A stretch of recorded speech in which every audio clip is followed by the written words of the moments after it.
Hindi ko sinabi sa aking anak, 2 milyon ang sahod ko kada buwan, kahit na nakikita niyang simple lang ang pamumuhay ko. Isang araw, inanyayahan niya akong maghapunan kasama ang mga magulang ng kanyang asawa na mula sa ibang bansa. Naisip kong tamang makita kung paano nila pakikitunguhan ang isang masipag na ina sa pamamagitan ng pagpapanggap na mahirap at walang alam. Ngunit pagpasok ko sa pintuan ng restoran na yon, nagbago ang lahat.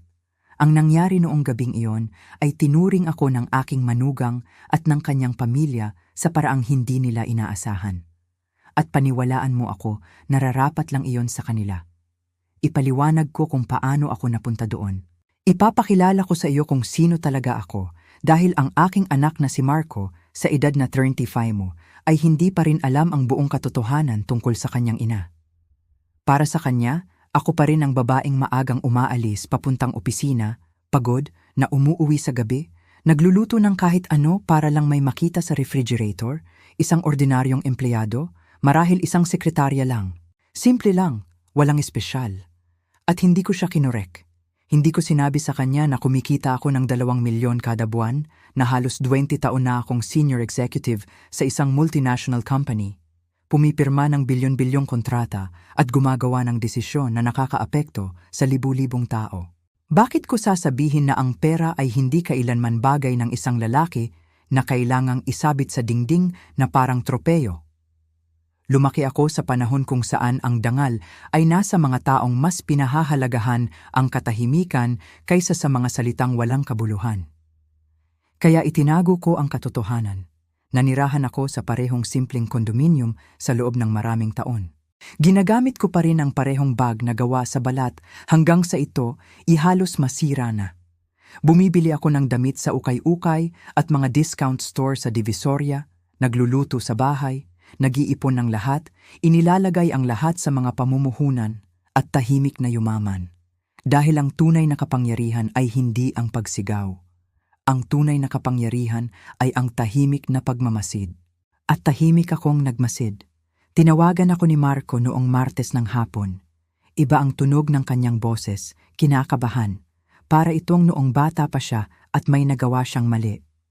"Ma, may pabor ako," sabi niya. Dumating na ang mga magulang ni Sofia mula sa ibang bansa. Ito ang kanilang unang beses dito. Gusto kanilang makilala. Maghapunan tayo sa Sabado sa isang restaurant. Sinabi ko, "Sige." May kung ano sa tono ng kanyang boses na nakakabagabag. Hindi ito ang tinig ng isang anak na nag-aanyaya sa kanyang ina. Ito ang tinig ng isang taong ayaw mapahiya. "Gusto mo talagang magkasya, magpakita ng magandang imahe? May nakakaalam tungkol sa akin?" Tanong ko ng mahinahon. "Tahimik," nauutal niyang sabi. "Marco," sabi ko, "isipin mo na lang ang trabaho mo. Mag-isa kang nakatira. Simple ka. Walang masyadong pera. Iyon lang. Simple lang ang pananalita." Tila ito ang salitang nagbubuod ng buong buhay ko. Parang ako ay isang problema na kailangang ipaliwanag. Huminga ako ng malalim. "Mahal kong Marco, pupunta ako." Ibinalibag ko ang telepono at tumingin sa paligid. Lumang muwebles, ngunit komportable. Walang mamahaling pinta sa dingding, maliit na tsaa, walang makaka-impress, at sa sandaling iyon, nagpasya ako. Kung inakala ng aking anak na mahirap ako, kung ang mga magulang ng kanyang asawa ay handa na, hinuhusgahan ako. Bibigyan ko sila ng eksaktong inaasahan nila. Magpapanggap akong dukha, walang alam, desperado, isang ina na halos wala na. Gusto kong maranasan mismo kung paano nila tratuhin ang isang taong walang-wala. Gusto kong makita ang tunay na bagay, ang kanilang mga mukha, dahil may hinala ako. Hinala ko na si Sofia at ang kanyang pamilya ay ang uri ng tao na sumusukat sa halaga ng isang tao sa kanilang bank account. At hindi pa ako nabibigo. Ang aking kutob, dumating ang Sabado. Suot ko ang aking pinakapangit na damit. Kulay abo, walang hugis. Malinis na damit na parang binili sa ukay-ukay at lumang sapatos, walang alahas, kahit relo. Kinuha ko ang kupas na canvas tote bag. Pinag-ayos ko ang aking magulong buhok. Tumingin ako sa salamin. Mukha akong babaeng pinasadsad ng buhay. Hindi kapansin-pansin, perpekto. Kumuha ako ng Grab papunta sa isang high-end na restaurant sa BGC, ang uri na walang presyo sa menu kung saan mas mahal ang pag-aayos ng mesa kaysa sa buong buwan ng sahod ng isang ordinaryong Pilipino. Habang nagmamaneho, may kakaiba akong naramdaman. Pinaghalong pananabik at kalungkutan. Excited dahil alam kong may malaking mangyayari. Malungkot dahil may bahagi pa rin sa akin na umaasa na mali ako. Umaasa akong mabuti ang trato nila sa akin. Umaasa akong magiging mabuti ako sa kanila. Umaasa akong hindi nila mapapansin ang lumang damit. Ngunit ang bahaging iyon ng 40 taon ng pakikipaglaban sa mga corporate shark, alam ko na ang naghihintay sa akin. Huminto ang sasakyan sa harap ng restaurant. Maliwanag ang ilaw, may mga doorman na nakasuot ng puting guwantes. Eleganteng mga tao, nagbayad ako, bumaba ako, huminga ako ng malalim, tumawid sa pintuan at naroon sila. Nakatayo si Marco malapit sa mahabang mesa sa tabi ng bintana. Maitim siya, matamis, puting damit, makintab na sapatos, mukha siyang kinakabahan. Si Sofia sa tabi niya, ang aking manugang si Lord Butcherd na nakasuot ng cream dress na may gintong detalye, high heels, tuwid na buhok. Perpekto pa rin, siya pa rin tulad ng dati. Ngunit hindi niya ako tinitingnan. Tinitingnan niya ang pasukan na parang nahihiya. At naroon ang mga magulang ni Sofia, nakaupo na parang nasa trono. Si Aunt Veronica ay nakasuot ng fitted emerald green dress, puno ng sequins. Alagaan ang iyong mga bukong-bukong, pulso at daliri. Maitim na buhok sa isang eleganteng bon. May malamig, kalkuladong kagandahan, nakaka-intimidate, si Tito Francisco sa tabi niya, immaculate gray suit. Malaking relo, seryosong muka, parang mula sa isang luxury magazine. Dahan-dahan akong lumapit, maikling hakbang na parang natatakot. Ako ang unang nakita ni Marco at nagbago ang kanyang mukha, pulang mata. Tiningnan niya ako mula ulo hanggang paa. Natuyo ang kanyang lalamunan. Ma, sabi mo pupunta ka? Halatang nahihirapan siya. Siyempre, anak, nandito ako. Ngumiti ako ng mahinang ngiti ng isang babaeng hindi sanay sa lugar na ito. Mabilis niya akong hinalikan. Si Sofia sa pisngi. Malamig, parang robotic. Mar, masarap kang makilala. Sinasabi ng kanyang mga mata na iba ito. Ipinakilala niya ako sa kanyang mga magulang na parang kailangan niyang sabihin, Pa, ma, ito ang nanay ni Marco. Tumayo si Veronica. Tiningnan niya ako at sa isang saglit nakita ko ang lahat. Ang paghuhusga, ang paghamak, ang pagkadismaya. Tiningnan niya ang kalat ng aking damit, lumang sapatos, canvas bag. Hindi muna siya nagsalita. Hinawakan niya lang ang kamay ko. Malamig, mabilis, mahina, nakakatawa. Si Francisco ay nagbigay din ng mahinang handshake. Peking City, charmed. Umupo ako sa dulo ng mesa, pinakamalayo sa kanila. Parang pangalawang klase na bisita. Walang nag-ayos ng upuan ko. Walang nagtanong kung komportable ako. Dumating ang waiter na may makapal at eleganteng menu na nakasulat sa Pranses. Binuksan ko ito at nagkunwari akong hindi naiintindihan.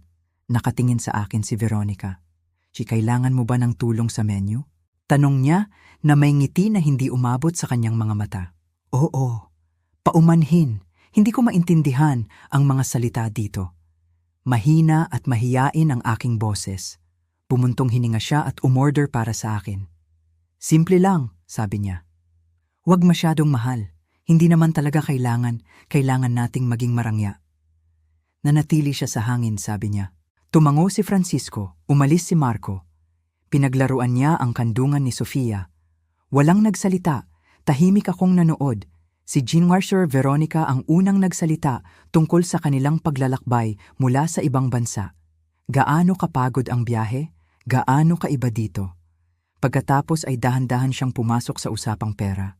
Binanggit niya ang kanilang hotel, 8,000 bawat gabi. Binanggit ang inarkilang luxury car. Binanggit ang mga tindahan. Kung bibili tayo ng kaunti, hindi marami, ilang libo lang. Tiningnan niya ako sandali, nagsasalita, inaasahan ang reaksyon. Inaasahan kong mamamangha ako. Tumango ka na lang, sabi ko. Masarap ito. Alam mo, patuloy niya, pareho kaming maingat ni Francisco sa pera. Masipag. Maganda ang aming investment. May mga ari-arian kami sa 3 bansa. Malalaking negosyo rin kami ni Francisco. Ako ang namamahala sa aming mga investment. Ngumisi siya ng may kayabangan. Ikaw, ano ba talaga ang ginagawa mo? Ang trabaho mo? Ang tono ay matamis, ngunit may lason. Sa opisina, sagot ko, habang nakayuko. Kaunti lang, paperwork, mga simpleng bagay lang. Nagtinginan sila, si Veronica at Francisco. Oh, tama. Administrative, okay lang yan, kahanga-hanga. Siyempre naman, sagot ko. Dumating ang pagkain. Malaking plato, ngunit maliit ang laman. Parang obra maestra, hinati ni Veronica ang steak. Ito ay 45,500, sabi niya. Ngunit sulit ito, sulit ang kalidad. Hindi ito basta-basta kinakain, hindi ba? Tumango ako. Tama. Sinubukan ni Marco na baguhin ang paksa. Kuha tungkol sa trabaho. Pinutol siya ni Veronica. Anak, nabubuhay ba ang nanay mo nang mag-isa pa? Tumango si Marco. May maliit siyang kondo. Tiningnan ako ni Veronica na may pekeng pagkaawa. Mahirap ba na mag-isa ka sa edad mo nang walang gaanong suporta? Sapat ba ang sahod mo? Naramdaman kong nasa patibong ako, kaya mahina ang sagot ko. Nag-iipon ako. Hindi, talagang nangangailangan ako. Huminga ng malalim si Veronica. Hay, Aling Rosa, talagang may lakas ka. Talagang hinahangaan ko ang mga babaeng mag-isa. Bagaman, syempre, gusto nating bigyan ng ating mga anak ng mas maganda, di ba? Ngunit sige na, ang bawat isa ay binigyan ng kakayahan. Iyon ang pag-unat, magaan ngunit nakamamatay. Sinasabi niya na hindi ako sapat para sa anak niya, na hindi ko siya nabigyan ng nararapat sa kanya, na ako ay isang mahirap at kulang na ina. Tumingin si Sofia sa kanyang plato. Nagsalubong ang kamao ni Marco sa ilalim ng mesa. At ako, tama ka, ang tao ay magbibigay kung ano ang kaya niya. Nagpatuloy si Veronica. Dahil kami, sinigurado namin talaga na maibigay ang pinakamaganda kay Sofia. Pinakamagandang paaralan, naglakbay sa buong mundo, 4 na wika ang natutunan. Ngayon ay maganda ang trabaho, malaki ang sahod. At kapag sila ni Marco ay ikasal, gayon din, malaki ang tulong namin. Binigyan namin sila ng down payment sa bahay. Pinayaran namin ang kanilang honeymoon dahil ganyan kami. Naniniwala kami sa pagsuporta sa mga anak. Tinitigan niya ako. Tungkol sa'yo, nabigyan mo ba kahit kaunti si Marco noong sila ay ikasal? Parang kutsilyo ang tanong. Hindi, gaano kalaki? Sagot ko, binigay ko ang kaya ko, maliit na regalo. Ngumiti si Veronica. Ang tamis. Ang mahalaga ay ang intensyon? At narito na, uminit ang aking dugo. Hindi, ang galit na pumutok, malamig, kontrolado, parang ilog sa ilalim ng yelo. Huminga ako ng dahan-dahan, patuloy na ngumiti at hinayaan ko na lang. Sinabi ko kay Veronica na magpatuloy dahil ganoon ang kanyang mga tao, nagsasalita, mapagmataas, nagpapakita. At habang nagsasalita sila, lalo silang nabubunyag. Uminom si Veronica ng mamahaling pulang alak. Pinakintab ang baso na parang eksperto. Ito ay mula sa isang eksklusibong rehiyon sa Pransya. Isang bote. Ngunit kapag alam mo ang kalidad, hindi ka nagtitipid.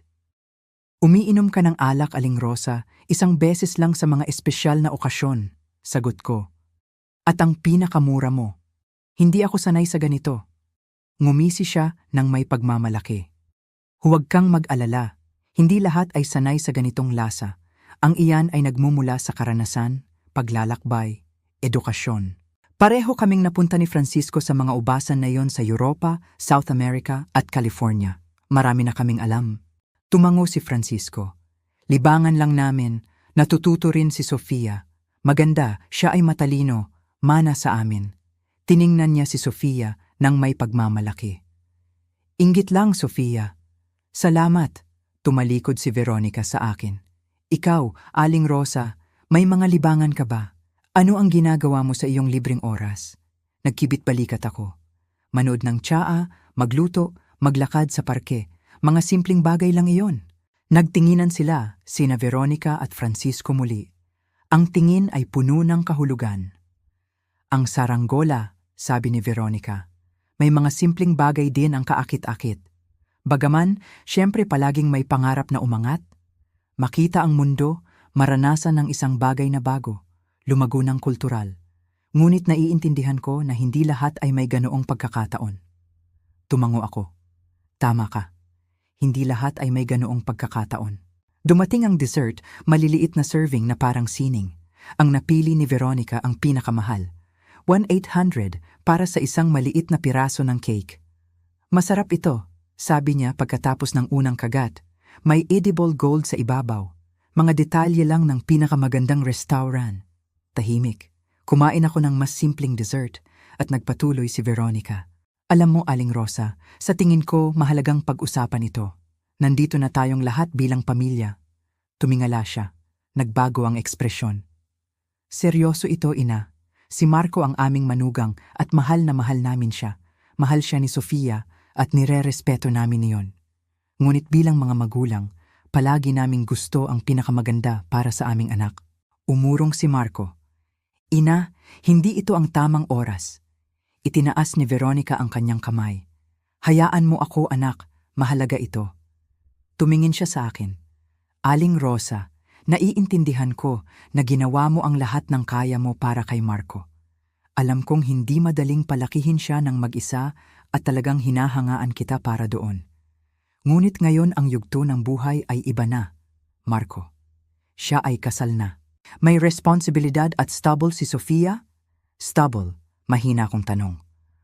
Oo, sagot ni Veronica. Pinansyal at emosyonal na katatagan. Malaking tulong kami at patuloy pa rin, ngunit maniwala ka na hindi rin kami mahalaga.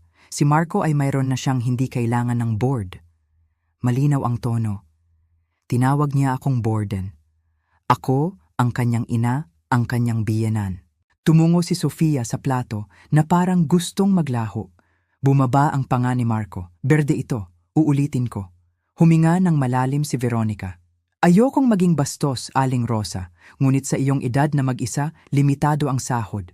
Natural lang na mag-alala si Marco tungkol sa iyo, na nararamdaman niyang kailangan niyang alagaan ka at okay lang iyon. Mabuti siyang anak, ngunit ayaw naming maapektuhan ang kanilang kasal dahil sa pag-aalala na iyon. Naintindihan mo ba ako? Perpekto, sagot ko. Ngumisi si Veronica. Masaya akong naintindihan mo, kaya gusto naming makipag-usap sa iyo. Pareho kaming nag-isip ni Francisco ng isang bagay. Bumilis siya, dramatiko siya. Maaari ka naming tulungan pinansyal. Bigyan ng kaunting buwan ng allowance para mas maging komportable ka. Huwag masyadong mag-alala, Marco. Kaunti lang, syempre. Hindi kami gumagawa ng himala, ngunit iyon ay suporta. Tahimik ako. Tinitingnan siya, naghihintay, nagpatuloy siya. At kapalit, hihilingin lang namin na respetuhin mo ang espasyo ni na Marco at Sofia. Huwag manghingi ng masyadong maraming atensyon, bigyan sila ng kalayaan na buuin ang kanilang buhay nang walang panghihimasok. Paano iyon? Narito ang alok, suhol na binalot sa kawanggawa. Gusto nila akong bilhin, parang binabayaran nila ako para maglaho sa buhay ng anak ko, para hindi ko masira ang perpektong imahe ng kanilang anak. Pumutok, Marco. Ina, tama yan. Hindi na kailangan. Pinutol siya ni Veronica. Marco, kumalma ka. Pinag-uusapan natin ang matanda. Naiintindihan ng nanay mo, hindi ba? Kinuha ko ang napkin. Dahan-dahan kong pinunasan ang aking mga labi. Uminom ng tubig at hinayaan ang katahimikan na nakatingin sa akin. Si Veronica na may pag-asa. Si Francisco na may kayabangan. Si Sofia ay mahiyain. Si Marco ay desperado. At pagkatapos ay nagsalita ako. Iba ito, ang aking tinig. Hindi na mahina, hindi na maliit, matigas, malinaw, malamig. Interesante ang alok, Veronica. Talagang mapagbigay ka. Ngumisi siya, tagumpay. Masaya akong ganyan ang iniisip mo. Tumango ako, ngunit may mga nagtatanong lang ako para maging malinaw. Kumurap siya, Veronica. Siyempre magtanong ka. Sapat na. Umupo ako. Magkano iyan? Kumusta ka? Nakatulong ka sa down payment sa bahay? Magkano yon? Buong pagmamalaking tumango si Veronica. 2 milyon. Ang 2 milyon ay napakabait at ang kasal ay 8,000 po. 3 linggo sa Europa. Grave, hindi mo humigit kumulang 2 milyon ang lahat ng iyong ininvest kay Marco at Sofia. Ngumiti si Veronica. Kapag mahal mo ang anak mo, hindi ka nagtitipid. Dahan-dahan akong tumango. Tama ka. Kapag mahal mo ang iyong anak, hindi ka nagtitipid. Ngunit may tanong ako, Veronica, lahat ng mga pamumuhunan na yon, lahat ng pera, nakabili ka ba ng anuman? Iyon? Kumurap siya, nalilito, na parang respeto. Nagpapatuloy ako. O tunay na pagmamahal o binili lang ang pagsunod. Nagbago ang kapaligiran. Tumigil si Veronica sa pagngiti. Paumanhin, mas matinis ang tono ko. Buong gabi lang kayong nag-usap tungkol sa pera. Kung magkano ang gastos, kung magkano ang ibinigay mo, kung magkano ang mayroon ka. Ngunit hindi mo man lang tinanong kung kumusta ako, kung masaya ako, kung may masakit sa akin, kung kailangan ko ng kasama. Purong kinakalkula mo lang ang aking halaga.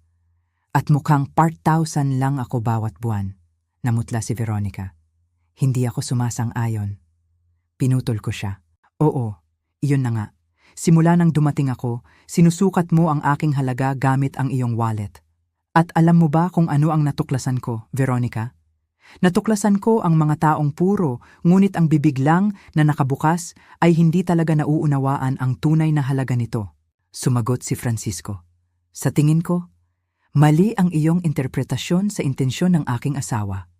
Tiningnan ko siya ng direkta. At ano ang kanyang intensyon? Nakikiramay sa akin? Kinukutya ako buong hapunan? Nag-aalok ng limos para maglaho ako? Bumuka ang bibig ni Francisco, ngunit walang lumabas. Marco, pakiusap. Tiningnan ko siya. Hindi Marco, pakiusap huwag mo akong pigilan. Tapos na. Tahimik ako. Muli ang waiter. Tinanggihan, mayroon pa bang ibang paraan ng pagbabayad mula kay Francisco? Imposible iyan. Napakataas ng limitasyon niyan. Siguro error sa sistema. Nagkibit balikat lang ang waiter. Maaari kong subukang mag-charcoal kung gusto mo. Inabot ni Francisco ang isa pang card. Iniwan ng waiter. Kinakabahang tumingin kay Veronica ang kanyang asawa. Anong nangyari?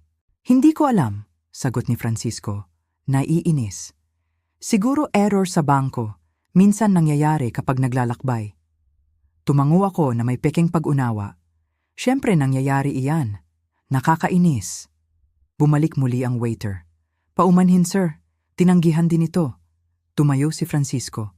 Ito ay katawa-tawa, tatawagan ko ang bangko ngayon din. Umalis siya ng restauran ng galit. Nakaupo pa rin si Veronica, nahihiya. Hindi pa namin ito naranasan, bulong niya. Kapag ang tao, oh, maling timing, ang aking komento ng walang emosyon. Tumingin si Marco sa check. Ina, akin na. Hindi ko pinutol, wala kang babayaran. Kinuha ko ang aking wallet. Lumang leather wallet. Kumuha ako ng isa pang card. Hindi, itim ito. Transparent ito, gawa sa mabigat na metal. Card na wala pang 1% ng tao sa buong mundo ang mayroon. Inilagay ko ito sa mesa sa harap ni Veronica. Tiningnan niya ito. Ang kanyang mga mata, alam niya kung ano ito. Iyan ay Centurion card. Tamang sagot ako, eksklusibong imbitasyon ng American Express. Minimum na taunang gastusin ay 50 milyon. 3,000 taunang bayarin lamang para magkaroon ng mga benepisyo na hindi mo maaabot anumang oras. Wala ni Veronica na nagsalita. Maingat na kinuha ng waiter ang card na parang sagrado. Bumalik siya sa loob ng wala pang 2 minuto. Salamat, Mrs. Sterling, ayos na ang lahat. Tulad ng, may resibo ka ba? Hindi na kailangan, sagot ko. Tumango ang waiter at umalis. Patuloy siyang nakatingin kay Veronica sa lugar kung saan naroon ang kotse. Tumayo ako. Kinuha ko ang lumang wallet, ang canvas tote at tiningnan si Veronica sa huling pagkakataon.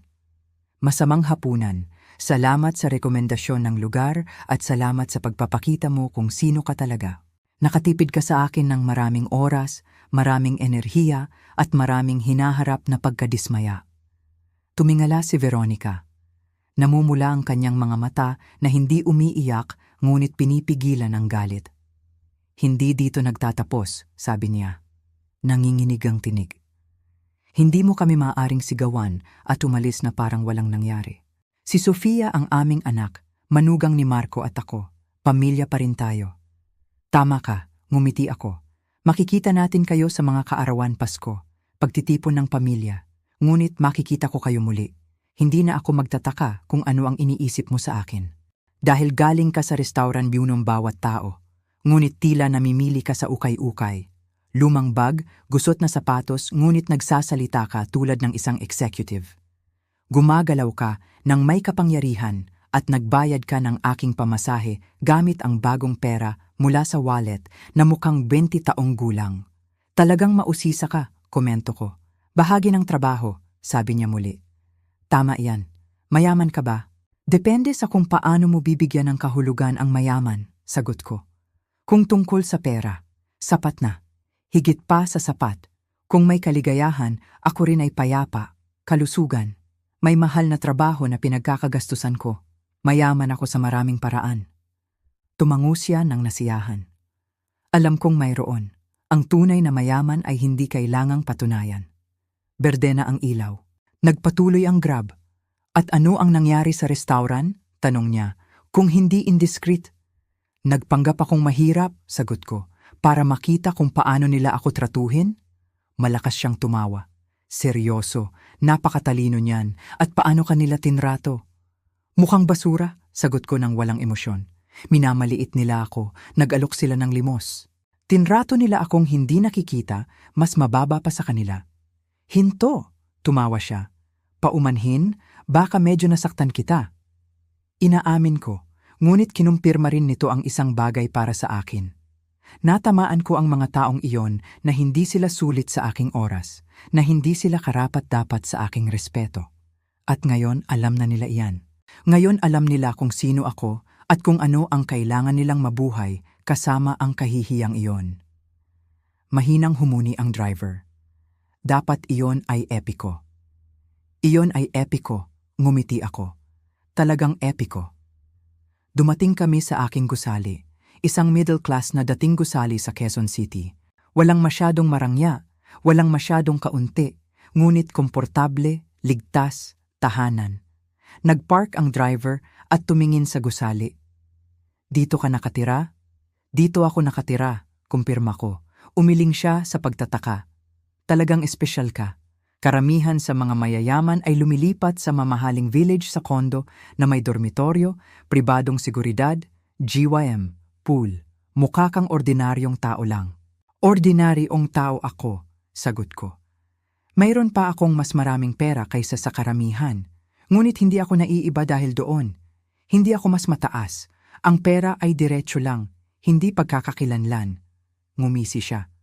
Sana maraming tao ang mag-isip niyan. Mas magiging maganda ang mundo. Kinuha ko ang aking wallet. Magkano?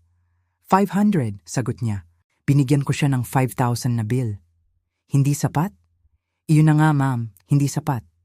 Sabi ko, nakinig ka sa akin, nagbigay ka ng pananaw.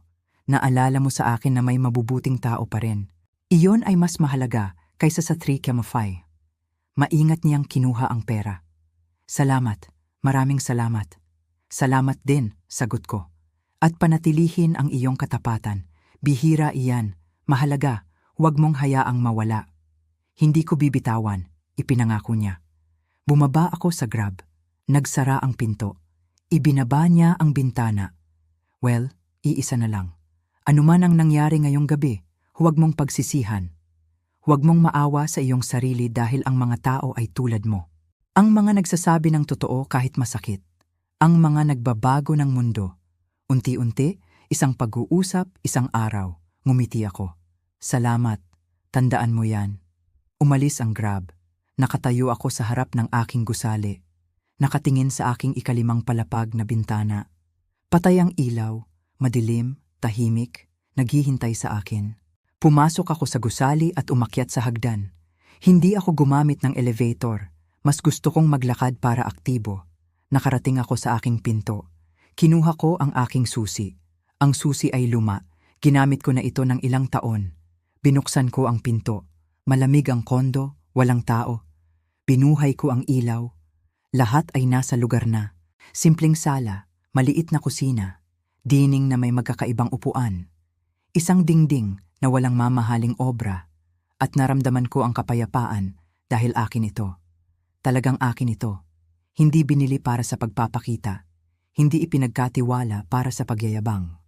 Isang simpleng espasyo lang kung saan maaari akong maging sarili ko nang walang maskara, walang pagpapanggap. Tinanggal ko ang lumang sapatos, tinanggal ang gusot na buhok at nagpalit ng komportabling damit at lumang malambot na pajama. Nagtimpla ako ng tsaa, umupo sa sofa at binuhay ang tsaa. Balita. Walang investment. Pinatay ko.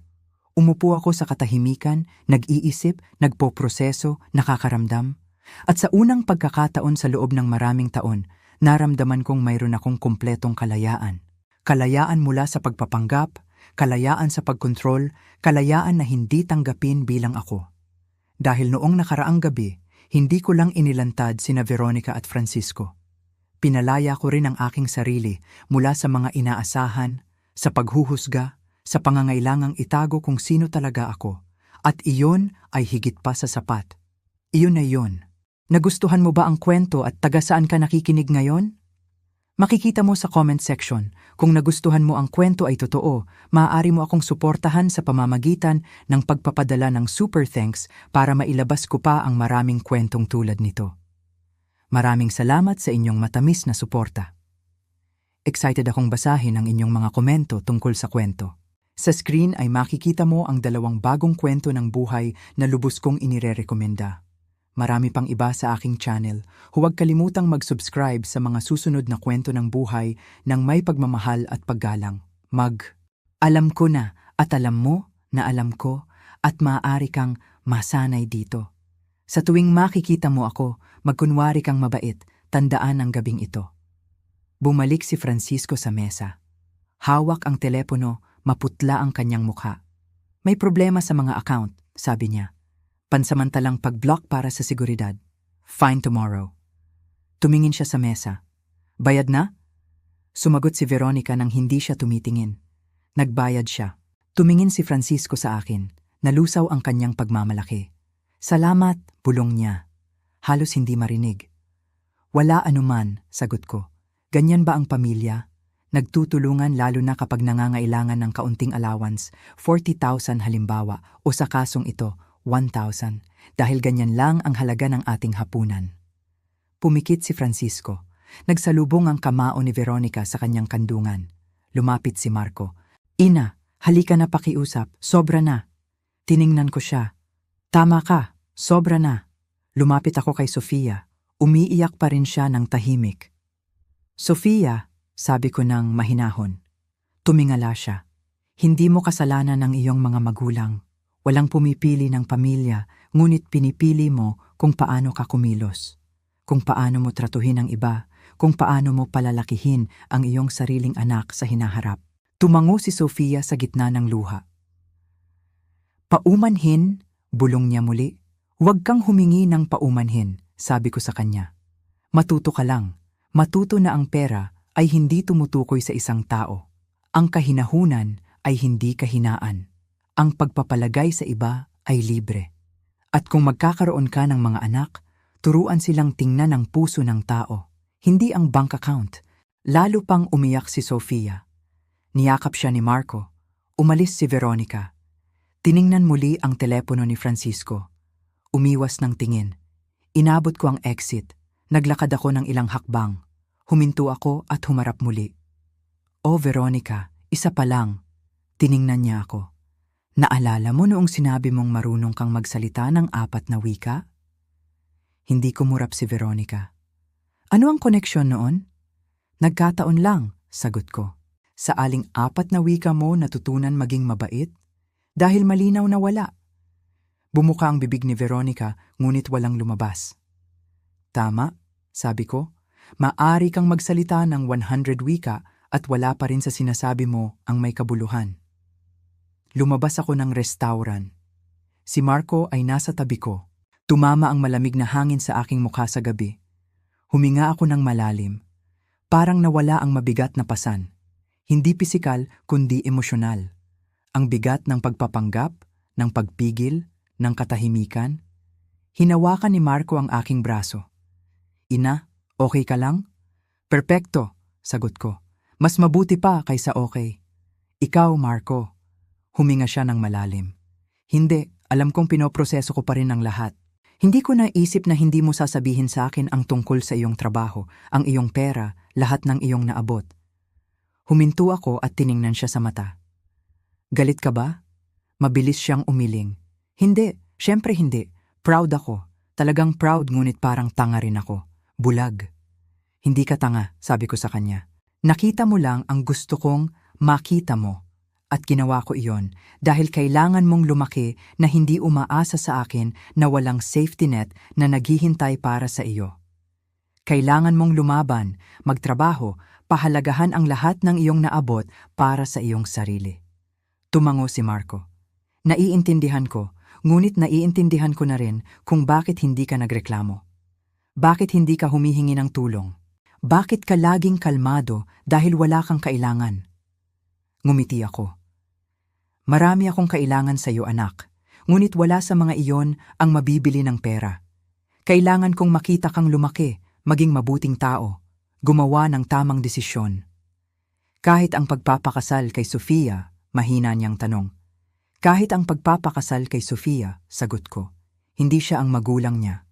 Maaari siyang matuto, maaari siyang magbago. Ngunit nakasalalay sa kanya at bakit?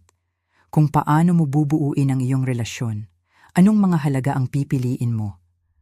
Tahimik si Marco, nag-iisip. May humintong Grab sa harap namin.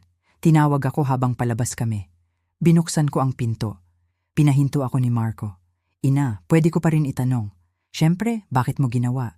Bakit ka nagkunwari na mahirap? Bakit hindi mo nalang sinabi agad ang totoo? Isinara ko ang pinto ng Grab. Humarap ako sa kanya dahil kailangan kong malaman. Anak, kailangan kong kumpirmahin kung tama ang aking hinala. Kung ang pamilya ni Sofia ay talagang ganoon at sayang, tama ako. Yumuko si Marco.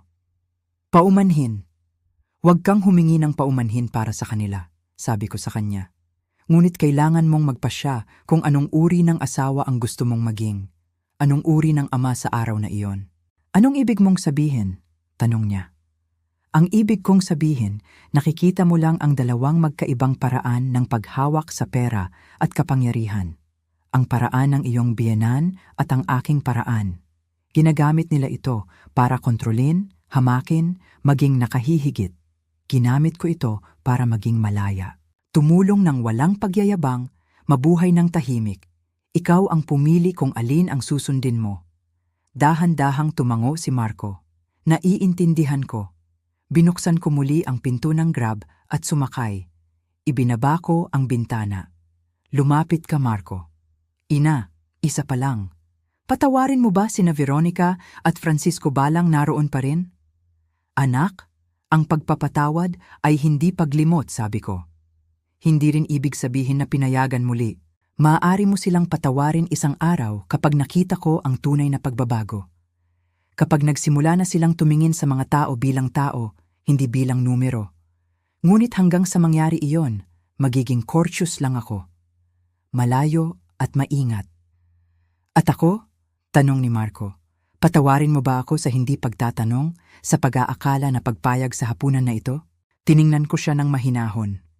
Anak, wala kang kailangang patawarin. Ginawa mo ang sa tingin mo ay tama. Gusto mong makilala ang isa't isa ang iyong pamilya. Mabuti iyan. Nangyari ang nangyari na hindi ka nagkasala. Sila ang may kasalanan at bahagya rin sa akin. Dahil nilalaro ko ang laro nila. Mahina siyang ngumiti. Nanalo ka. Napanalunan ko. Tumango ako, ngunit hindi ako nakaramdam ng tagumpay. Pagod at malungkot ako dahil nakumpirma ko ang hindi ko gustong kumpirmahin na may mga taong hindi magbabago anumang oras. Sa mga may sira-sirang pamilya kahit mayaman sila. May mga puwang na hindi mapupunan ng anumang bank account. Narinig ng driver ang ubo. Maaari bang tanggalin? Sagot ko. Sandali lang. Tiningnan ko si Marco sa huling pagkakataon. Sige na, Sofia. Kausapin mo siya, pakinggan mo siya, suportahan mo siya, ngunit maging ikaw din ay tapat. Sabihin mo sa kanya kung ano ang iyong naramdaman ngayong gabi. Sabihin mo sa kanya kung ano ang inaasahan mo sa kanyang pamilya at sa kanya. Dahil kung hindi ka magtatakda ng mga hangganan ngayon, mauulit ito ng paulit-ulit. Gagawin ko, ipinangako ni Marco. Mahal kita, ina. At lalo pa kitang mahal ngayon dahil alam ko na kung sino ka talaga at napakaganda mo. Ngumiti ako. Mahal din kita, anak. Palagi, gaano man karami ang pera ko o wala. Dahil ang pagmamahal ay walang presyo at iyan ang aral na hindi kailanman matututunan ni na Veronica at Francisco. Lumayo si Marco sa Grab. Nagsignal ako sa driver. Okay lang. Nagsimula ang kotse. Tumingin ako sa labas ng bintana. Nakita ko si Marco na bumalik sa restaurant. Nakayuko ang balikat. Nag-iisip. Siguro babalik siya sa'yo, Sofia. Makikipag-usap sa mga biyanan, magkakaroon ng mahihirap na pag-uusap. At naramdaman ko ang pagmamalaki dahil sinabi ng pagmamahal na siya ay tumatanda na. Natuto, pinili niyang maging mas mabuti kaysa sa halimbawang nakita niya lang. Ang mga ilaw ng lungsod. Ipinikit ko ang aking mga mata at naisip ang lahat ng nangyari. Bawat salita, bawat tingin, bawat sandali ng tensyon at nagtaka ako kung ang ginawa ko, kung ako ba ay sobra, kung ito ba ay masyadong mahigpit, kung ito ba ay masyadong mapaghiganti. Ngunit naalala ko ang bawat banat na binalot sa insulto, bawat condescending na komento, bawat tingin ng paghamak at alam kong hindi ako higit sa anuman. Nagsasabi lang ako ng totoo. Sa wakas ang Grab ay tumatawid sa mga disyertong kalye ng gabi. Ang mga ilaw ng gusali sa bintana. Binuksan ko ang lumang canvas tote at kinuha ang aking telepono. Isang simpleng telepono lang, walang arogante. Walang nakakaakit ng pansin. May 3 hindi nabasang mensahe. Isa mula sa aking assistant tungkol sa pulong sa mga lunatics. Isa mula sa aking kasamahan na bumabati sa saradong kontrata at isa mula sa hindi kilalang numero. Binuksan ko ito, ang hindi kilala. Mula kay Sofia. Mar, pakiusap, patawarin mo ako. Hindi ko alam na ganyan ang mga magulang ko. Nahihiya ako, kailangan kong makipag-usap sa'yo. Pakiusap. Tiningnan ko ang mensahe ng matagal. Naisip kong sumagot ngunit nagpasya akong hindi. Hindi pa. Kailangan niya rin ng oras. Kailangan din niyang iproseso. Ang mga salita mula sa pagkakasala ay bihirang may kabuluhan. Ang tunay na pagbabago ay nangangailangan ng oras, pagninilay, at tuloy-tuloy na pagkilos. Inilagay ko ang telepono. Tiningnan ako ng driver mula sa rearview mirror. Paumanhin sa pagtatanong, "Ma'am, ayos ka lang ba?" Tumingala ako. "Okay lang. Okay." Bakit? Dahil napakatahimik mo lang magmaneho at karaniwan ang lumalabas sa restaurang iyon ay masaya. Nagsasalaysay kung gaano kasarap ang hapunan. Kayo na parang galing sa digmaan. Mahina akong ngumiti, may katotohanan iyan. Halata, di ba? Isa ka lang shrew. Ako ay 20 taong gulang na driver. Nakita ko na ang lahat. Mga lasing, away, mga magkasintahang naghiwalay, nag-aaway na pamilya. At narito ka na sa tingin mo. Tingnan mo ang taong nagsabi ng isang bagay na matagal nang gustong sabihin. Matalino ka, sabi ko sa kanya. Ang trabaho ko iyan, sagot niya. Kung gayon, ito ay maaaring alisin sa pagkabagot. Gusto mo bang magkwento? Hindi naman kailangan ngunit minsan nakakatulong na sabihin ang kwento ng mas malakas. Sa taong hindi humuhusga, sa mga taong hindi mo kilala. Naisip ko ang kanyang alok. Nakakaakit, ngunit umiling ako. Salamat. Ngunit sa tingin ko ay nakapagsalita na ako. Tapos na ako ngayon. Tumango siya. Naiintindihan ko ngunit mayroon akong masasabi. Ano man ang nangyari doon, ginawa mo ang tama. Alam ko dahil kalmado ka, hindi ka umiiyak. Pinoproseso mo at ibig sabihin niyan ay sinabi mo ang iyong katotohanan. At ang katotohanan ay laging nagdudulot ng kapayapaan kahit masakit. Nagulat ako sa kanyang sinabi. Siya ay matanda na. Mga 6 na taong gulang na. May kulay abo na buhok at magaspang ang kamay. Ang mga simpleng tao tulad ko ay tumatanggap. Naniniwala ka sa katotohanan? Tanong ko sa kanya. Naniniwala ako sa katapatan, sagot niya. Hindi palaging absolutong katotohanan, dahil ang katotohanan ay nagbabago depende sa nagsasabi. Ngunit ang katapatan, hindi. Ang katapatan ay ang pagsasabi ng iyong nararamdaman ng walang maskara, walang lace, kahit masakit, kahit may mawala sa iyo. Tumango ako. Tama ka, palagi akong ganyan. Sabi ng asawa ko, masyado akong prangka. Na sinasabi ko ang mga bagay ng walang filter. Nakakasakit ako ng tao kahit hindi ko sinasadya. At marahil tama siya. Ngunit sinabi rin niya na hindi niya ako kailanman pinagkakatiwalaan.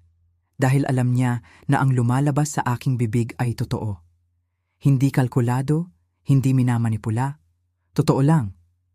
Ngumiti ako. Mukhang mabuting babae ang iyong asawa. Siya ay mabuti, sagot niya.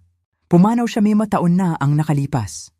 Paumanhin, sabi ko ng taos-puso. Puso. Umiling siya. Huwag kang humingi ng paumanhin. Nagkasama kami ng maraming taon. 4 na taon na yon ng katapatan, ng pag-aaway, ng pagbati, ng tawa, ng iyak. At hindi siya kailanman natulog na nagtataka kung ano talaga ang iniisip ko dahil palagi niya itong naririnig. At ganon din ako. Iyan ang regalo. Tama ka, bulong ko. Binigyan ko siya ng regalo. Huminto ang Grab sa stoplight.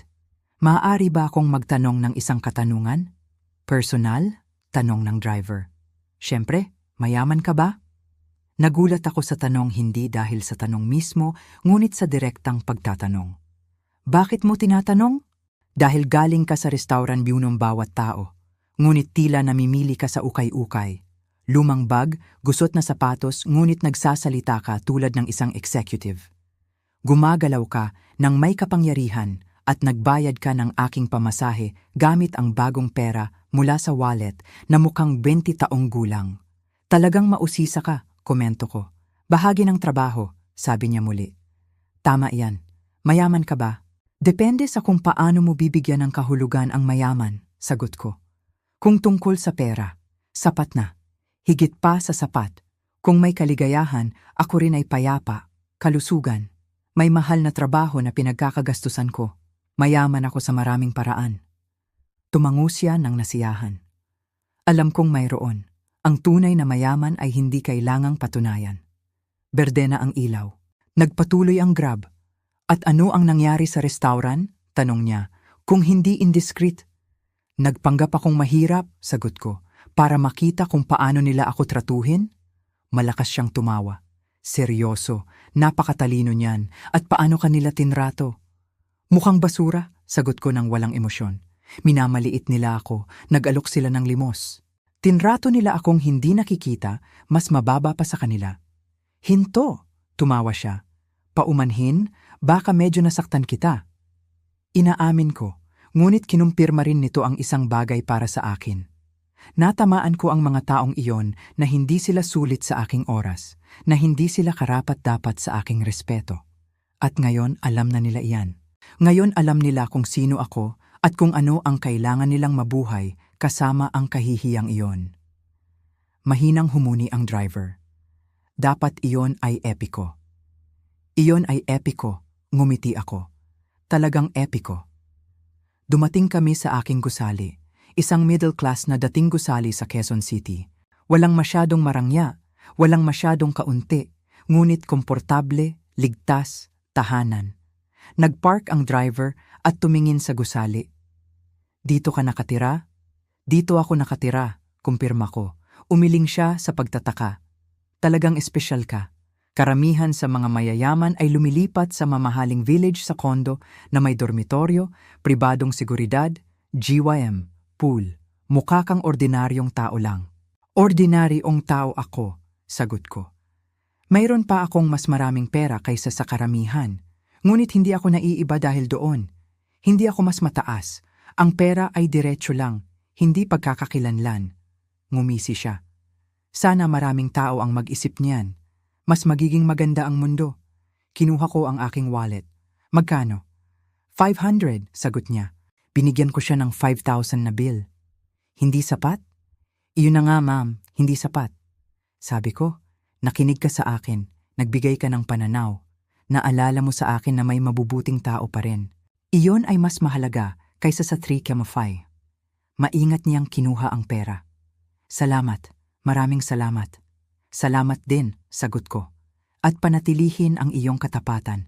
Bihira iyan, mahalaga, huwag mong hayaang mawala. Hindi ko bibitawan, ipinangako niya. Bumaba ako sa Grab. Nagsara ang pinto. Ibinaba niya ang bintana. Well, iisa na lang. Ano man ang nangyari ngayong gabi, huwag mong pagsisihan. Huwag mong maawa sa iyong sarili dahil ang mga tao ay tulad mo. Ang mga nagsasabi ng totoo kahit masakit. Ang mga nagbabago ng mundo. Unti-unti, isang pag-uusap, isang araw. Ngumiti ako.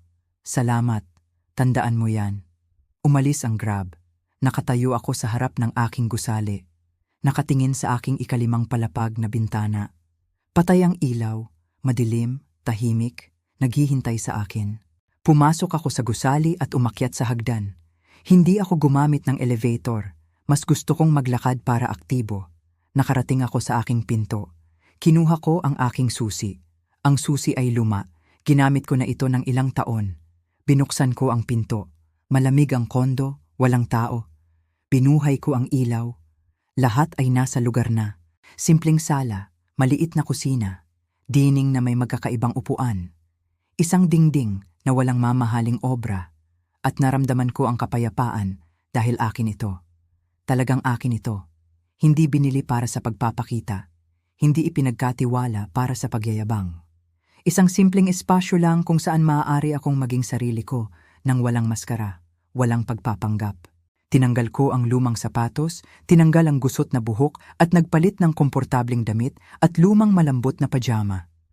Nagtimpla ako ng tsaa, umupo sa sofa at binuhay ang tsaa. Balita. Walang investment. Pinatay ko. Umupo ako sa katahimikan, nag-iisip, nagpoproseso, nakakaramdam. At sa unang pagkakataon sa loob ng maraming taon, naramdaman kong mayroon akong kumpletong kalayaan. Kalayaan mula sa pagpapanggap, kalayaan sa pagkontrol, kalayaan na hindi tanggapin bilang ako. Dahil noong nakaraang gabi, hindi ko lang inilantad sina Veronica at Francisco. Pinalaya ko rin ang aking sarili mula sa mga inaasahan, sa paghuhusga, sa pangangailangang itago kung sino talaga ako. At iyon ay higit pa sa sapat. Iyon ay iyon. Nagustuhan mo ba ang kwento at taga saan ka nakikinig ngayon? Makikita mo sa comment section. Kung nagustuhan mo ang kwento ay totoo, maaari mo akong suportahan sa pamamagitan ng pagpapadala ng super thanks para mailabas ko pa ang maraming kwentong tulad nito. Maraming salamat sa inyong matamis na suporta. Excited akong basahin ang inyong mga komento tungkol sa kwento. Sa screen ay makikita mo ang 2 bagong kwento ng buhay na lubos kong inirerekomenda. Marami pang iba sa aking channel. Huwag kalimutang mag-subscribe sa mga susunod na kwento ng buhay ng may pagmamahal at paggalang. Sandali lang. Tiningnan ko si Marco sa huling pagkakataon. Sige na, Sofia. Kausapin mo siya, pakinggan mo siya, suportahan mo siya, ngunit maging ikaw din ay tapat. Sabihin mo sa kanya kung ano ang iyong naramdaman ngayong gabi. Sabihin mo sa kanya kung ano ang inaasahan mo sa kanyang pamilya at sa kanya. Dahil kung hindi ka magtatakda ng mga hangganan ngayon, mauulit ito ng paulit-ulit. Gagawin ko, ipinangako ni Marco. Mahal kita, ina. At lalo pa kitang mahal ngayon dahil alam ko na kung sino ka talaga at napakaganda mo. Ngumiti ako. Mahal din kita, anak. Palagi, gaano man karami ang pera ko o wala. Dahil ang pagmamahal ay walang presyo, at iyan ang aral na hindi kailanman matututunan ni na Veronica at Francisco. Lumayo si Marco sa Grab. Nagsignal ako sa driver. Okay lang. Nagsimula ang kotse. Tumingin ako sa labas ng bintana. Nakita ko si Marco na bumalik sa restaurant. Nakayuko ang balikat. Nag-iisip. Siguro babalik siya sa'yo, Sofia. Makikipag-usap sa mga biyanan, magkakaroon ng mahihirap na pag-uusap. At naramdaman ko ang pagmamalaki dahil sinabi ng pagmamahal na siya ay tumatanda na. Natuto, pinili niyang maging mas mabuti kaysa sa halimbawang nakita niya lang. Ang mga ilaw ng lungsod. Ipinikit ko ang aking mga mata at naisip ang lahat ng nangyari. Bawat salita, bawat tingin, bawat sandali ng tensyon at nagtaka ko kung ang ginawa ko, kung ako ba ay sobra, kung ito ba ay masyadong mahigpit, kung ito ba ay masyadong mapaghiganti. Ngunit naalala ko ang bawat banat na binalot sa insulto, bawat condescending na komento, bawat tingin ng paghamak at alam kong hindi ako higit sa anuman. Nagsasabi lang ako ng totoo. Sa wakas ang Grab ay tumatawid sa mga disyertong kalye ng gabi. ang mga ilaw ng gusali sa bintana. Binuksan ko ang lumang canvas tote at kinuha ang aking telepono. Isang simpleng telepono lang, walang arogante, walang nakakaakit ng pansin. May 3 hindi nabasang mensahe. Isa mula sa aking assistant tungkol sa pulong sa mga lunatics. Isa mula sa aking kasamahan na bumabati sa saradong kontrata at isa mula sa hindi kilalang numero. Binuksan ko ito, ang hindi kilala. Mula kay Sofia. Mar, pakiusap, patawarin mo ako. Hindi ko alam na ganyan ang mga magulang ko. Nahihiya ako, kailangan kong makipag-usap sa'yo. Pakiusap. Tiningnan ko ang mensahe ng matagal. Naisip kong sumagot ngunit nagpasya akong hindi. Hindi pa. Kailangan niya rin ng oras, kailangan din niyang iproseso. Ang mga salita mula sa pagkakasala ay bihirang may kabuluhan. Ang tunay na pagbabago ay nangangailangan ng oras, pagninilay, at tuloy-tuloy na pagkilos. Inilagay ko ang telepono. Tiningnan ako ng driver mula sa rearview mirror. Paumanhin sa pagtatanong, "Ma'am, ayos ka lang ba?" Tumingala ako. "Okay lang. Okay." Bakit? Dahil napakatahimik mo lang magmaneho at karaniwan ang lumalabas sa restaurang iyon ay masaya. Nagsasalaysay kung gaano kasarap ang hapunan. Kayo na parang galing sa digmaan. Mahina akong ngumiti, may katotohanan iyan. Halata, di ba? Isa ka lang shrew. Ako ay 20 taong gulang na driver. Nakita ko na ang lahat. Mga lasing, away, mga magkasintahang naghiwalay, nag-aaway na pamilya. At narito ka na sa tingin mo.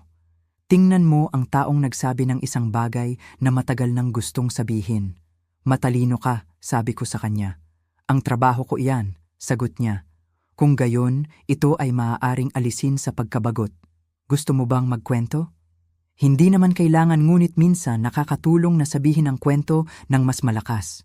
Sa taong hindi humuhusga, sa mga taong hindi mo kilala. Naisip ko ang kanyang alok, nakakaakit, ngunit umiling ako. Salamat. Ngunit sa tingin ko ay nakapagsalita na ako, tapos na ako ngayon. Tumango siya. Naiintindihan ko ngunit mayroon akong masasabi. Ano man ang nangyari doon. Ginawa mo ang tama. Alam ko dahil kalmado ka, hindi ka umiiyak. Pinoproseso mo at ibig sabihin niyan ay sinabi mo ang iyong katotohanan.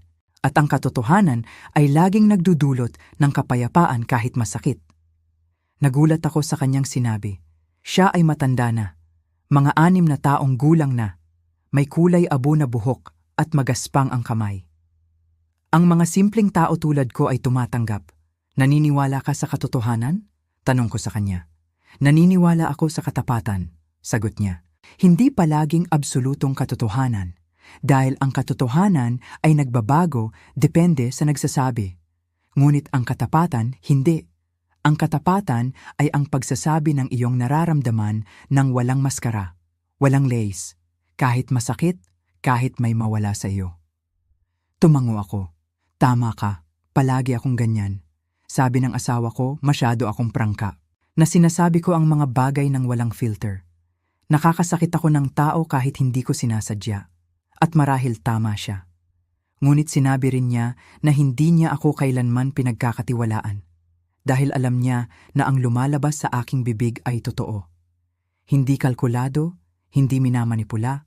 Totoo lang. Ngumiti ako. Mukhang mabuting babae ang iyong asawa. Siya ay mabuti, sagot niya. Pumanaw siya, may mataon na ang nakalipas. Paumanhin, sabi ko ng taos-puso. Puso. Umiling siya. Huwag kang humingi ng paumanhin. Nagkasama kami ng maraming taon. 4 na taon na yon ng katapatan, ng pag-aaway, ng pagbati, ng tawa, ng iyak. At hindi siya kailanman natulog na nagtataka kung ano talaga ang iniisip ko dahil palagi niya itong naririnig. At ganon din ako. Iyan ang regalo. Tama ka, bulong ko. Binigyan ko siya ng regalo. Huminto ang Grab sa stoplight. Maaari ba akong magtanong ng isang katanungan? Personal? Tanong ng driver. Siyempre. Mayaman ka ba? Nagulat ako sa tanong, hindi dahil sa tanong mismo, ngunit sa direktang pagtatanong. Bakit mo tinatanong? Dahil galing ka sa restaurant view ng bawat tao, ngunit tila namimili ka sa ukay-ukay. Lumang bag, gusot na sapatos, ngunit nagsasalita ka tulad ng isang executive. Gumagalaw ka ng may kapangyarihan at nagbayad ka ng aking pamasahe gamit ang bagong pera mula sa wallet na mukhang 20 taong gulang. Talagang mausisa ka, komento ko. Bahagi ng trabaho, sabi niya muli. Tama yan. Mayaman ka ba? Depende sa kung paano mo bibigyan ng kahulugan ang mayaman, sagot ko. Kung tungkol sa pera, sapat na. Higit pa sa sapat. Kung may kaligayahan, ako rin ay payapa, kalusugan. May mahal na trabaho na pinagkakagastusan ko. Mayaman ako sa maraming paraan. Tumango siya ng nasiyahan. Alam kong mayroon. Ang tunay na mayaman ay hindi kailangang patunayan. Berde na ang ilaw. Nagpatuloy ang Grab. At ano ang nangyari sa restaurant? Tanong niya. Kung hindi indiscreet. Nagpanggap akong mahirap, sagot ko, para makita kung paano nila ako tratuhin. Malakas siyang tumawa. Seryoso, napakatalino niyan, at paano kanila tinrato? Mukhang basura, sagot ko ng walang emosyon. Minamaliit nila ako, nag-alok sila ng limos. Tinrato nila akong hindi nakikita, mas mababa pa sa kanila. Hinto, tumawa siya. Paumanhin, baka medyo nasaktan kita. Inaamin ko, ngunit kinumpirma rin nito ang isang bagay para sa akin. Natamaan ko ang mga taong iyon na hindi sila sulit sa aking oras, na hindi sila karapat-dapat sa aking respeto. At ngayon alam na nila iyan. Ngayon alam nila kung sino ako at kung ano ang kailangan nilang mabuhay kasama ang kahihiyang iyon. Mahinang humuni ang driver. Dapat iyon ay epiko. Iyon ay epiko, ngumiti ako. Talagang epiko. Dumating kami sa aking gusali. Isang middle class na dating gusali sa Quezon City. Walang masyadong marangya, walang masyadong kaunti, ngunit komportable, ligtas, tahanan. Nagpark ang driver at tumingin sa gusali. Dito ka nakatira? Dito ako nakatira, kumpirma ko. Umiling siya sa pagtataka. Talagang espesyal ka. Karamihan sa mga mayayaman ay lumilipat sa mamahaling village sa kondo na may dormitoryo, pribadong seguridad, GYM. Pool, mukha kang ordinaryong tao lang. Ordinaryong tao ako, sagot ko. Mayroon pa akong mas maraming pera kaysa sa karamihan. Ngunit hindi ako naiiba dahil doon. Hindi ako mas mataas. Ang pera ay diretso lang, hindi pagkakakilanlan. Ngumisi siya. Sana maraming tao ang mag-isip niyan. Mas magiging maganda ang mundo. Kinuha ko ang aking wallet. Magkano? 500, sagot niya. Binigyan ko siya ng 5,000 na bill. Hindi sapat? Iyon na nga, ma'am, hindi sapat. Sabi ko, nakinig ka sa akin, nagbigay ka ng pananaw. Naalala mo sa akin na may mabubuting tao pa rin. Iyon ay mas mahalaga kaysa sa 3 Camafai. Maingat niyang kinuha ang pera. Salamat, maraming salamat. Salamat din, sagot ko. At panatilihin ang iyong katapatan. Bihira iyan, mahalaga, huwag mong hayaang mawala. Hindi ko bibitawan, ipinangako niya. Bumaba ako sa Grab. Nagsara ang pinto. Ibinaba niya ang bintana. Well, iisa na lang. Anuman ang nangyari ngayong gabi, huwag mong pagsisihan. Huwag mong maawa sa iyong sarili dahil ang mga tao ay tulad mo. Ang mga nagsasabi ng totoo kahit masakit. Ang mga nagbabago ng mundo. Unti-unti, isang pag-uusap, isang araw. Ngumiti ako. Salamat. Tandaan mo yan. Umalis ang Grab. Nakatayo ako sa harap ng aking gusali. Nakatingin sa aking ikalimang palapag na bintana. Patay ang ilaw, madilim, tahimik, naghihintay sa akin. Pumasok ako sa gusali at umakyat sa hagdan. Hindi ako gumamit ng elevator. Mas gusto kong maglakad para aktibo. Nakarating ako sa aking pinto. Kinuha ko ang aking susi. Ang susi ay luma. Ginamit ko na ito ng ilang taon. Binuksan ko ang pinto. Malamig ang kondo, walang tao. Binuhay ko ang ilaw. Lahat ay nasa lugar na. Simpleng sala, maliit na kusina, dining na may magkakaibang upuan. Isang dingding na walang mamahaling obra. At naramdaman ko ang kapayapaan dahil akin ito. Talagang akin ito. Hindi binili para sa pagpapakita. Hindi ipinagkatiwala para sa pagyayabang. Isang simpleng espasyo lang kung saan maaari akong maging sarili ko nang walang maskara, walang pagpapanggap. Tinanggal ko ang lumang sapatos, tinanggal ang gusot na buhok at nagpalit ng komportableng damit at lumang malambot na pajama. Nagtimpla ako ng tsaa, umupo sa sofa at binuhay ang tsaa. Balita. Walang investment. Pinatay ko. Umupo ako sa katahimikan, nag-iisip, nagpoproseso, nakakaramdam. At sa unang pagkakataon sa loob ng maraming taon, naramdaman kong mayroon akong kumpletong kalayaan. Kalayaan mula sa pagpapanggap, kalayaan sa pagkontrol, kalayaan na hindi tanggapin bilang ako. Dahil noong nakaraang gabi, hindi ko lang inilantad sina Veronica at Francisco. Pinalaya ko rin ang aking sarili mula sa mga inaasahan, sa paghuhusga, sa pangangailangang itago kung sino talaga ako. At iyon ay higit pa sa sapat. Iyon na iyon. Nagustuhan mo ba ang kwento at taga saan ka nakikinig ngayon? Makikita mo sa comment section. Kung nagustuhan mo ang kwento ay totoo, maaari mo akong suportahan sa pamamagitan ng pagpapadala ng super thanks para mailabas ko pa ang maraming kwentong tulad nito. Maraming salamat sa inyong matamis na suporta. Excited akong basahin ang inyong mga komento tungkol sa kwento. Sa screen ay makikita mo ang 2 bagong kwento ng buhay na lubos kong inirerekomenda. Marami pang iba sa aking channel. Huwag kalimutang mag-subscribe sa mga susunod na kwento ng buhay ng may pagmamahal at paggalang.